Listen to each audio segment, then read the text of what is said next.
Mobilisation de ressources pour un projet. Une organisation a divers besoins. On peut mobiliser des ressources pour couvrir les dépenses organisationnelles telles que l'administration ou la direction.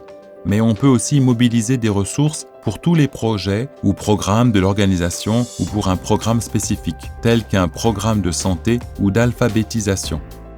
Dernier point, mais pas le moindre, on peut mobiliser des ressources pour un projet, tels qu'une bibliothèque communautaire, des panneaux solaires, le développement communautaire, la sensibilisation sur la prévention du paludisme ou la lutte contre le trafic humain dans une ville frontalière.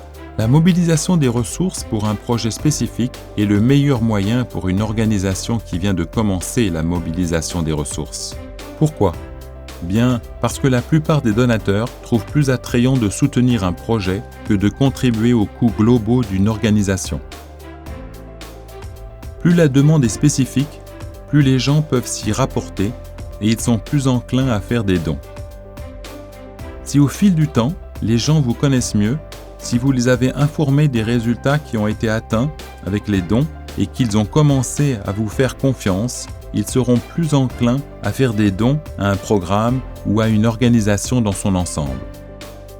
Ce module de formation est centré sur la mobilisation des ressources dans votre communauté locale pour un projet de votre organisation, un projet qui profite à la communauté.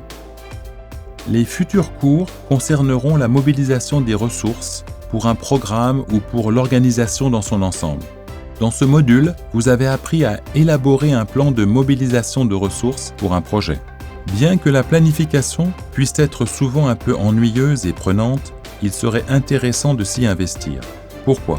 D'abord, pour l'élaboration d'un plan de mobilisation de ressources, assurez-vous de faire les bons choix sur ce que vous proposez, à qui vous proposez et comment vous proposez.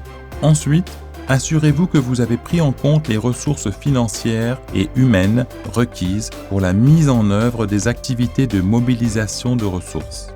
Et finalement, cela permet de faire des projections sur les fonds nets attendus et d'autres résultats, et de voir si ces résultats couvrent les besoins du projet.